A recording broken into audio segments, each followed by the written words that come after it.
আসসালামু আলাইকুম। Renaissance Shampa cooking রেসিপিতে আপনাদের সবাইকে ওয়েলকাম।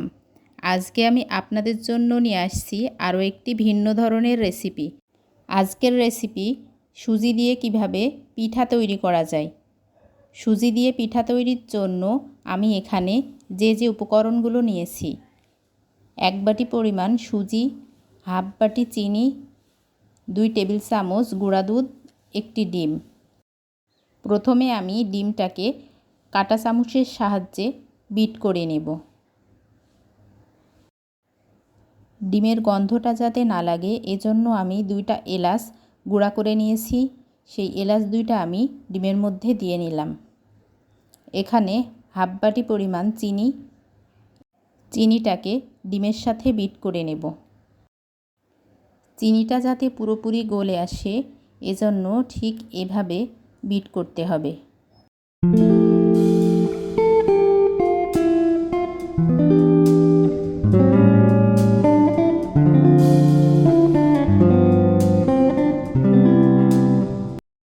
দুই টেবিল চামচ পরিমাণ গুঁড়া দুধ অ্যাড করে নিলাম। আবারও আমি 5 মিনিটের মতো বিট করে নেব।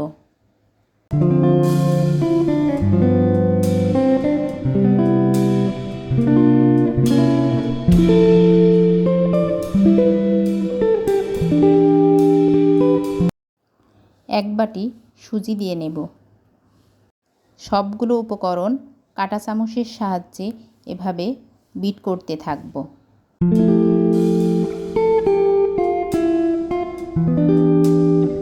ব্যাটারের ঘনত্বটা একটু পাতলা মনে হচ্ছে, এজন্য আমি আরও হাফ বাটি পরিমাণ সুজি অ্যাড করে নিলাম।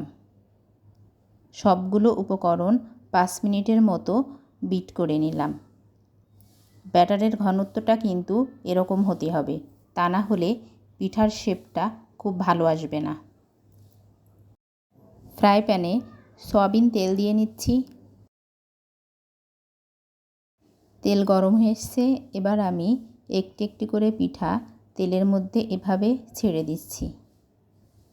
পিঠাগুলো কিন্তু ব্রাউন কালার করে ভেজে নিতে হবে, তা না হলে খেতে টেস্টি লাগবে না। দেখুন কালারটা কীরকম হয়েছে। একটি ডিম দিয়ে আপনারাও বিকালের নাস্তায় এই রেসিপিটি রাখতে পারেন। এই রেসিপিটি কিন্তু খেতে খুবই টেস্টি লাগে। পিঠাগুলো পুরোপুরি ব্রাউন কালার হয়ে এসছে, এবার আমি ছাঁকনির সাহায্যে উঠিয়ে নিচ্ছি। বাকি পিঠাগুলো আমি একই রকমভাবে ভেজে নেব।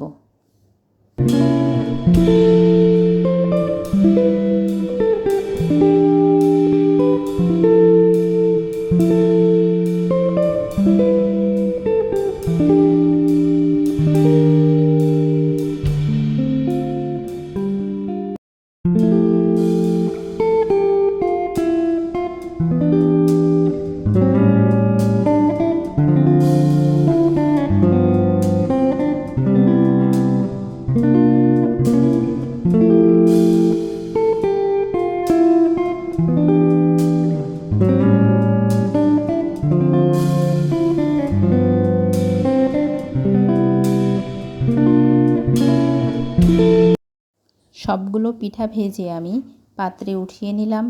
এখন আমি একটি পিঠা টেস্ট করে দেখব কেমন হয়েছে। আলহামদুলিল্লাহ, পিঠা কিন্তু খুবই টেস্টি হয়েছে। আপনারা একদিন হলেও বাসায় এভাবে সুজি দিয়ে পিঠা তৈরি করুন। আশা করি আপনাদেরও অনেক ভালো লাগবে।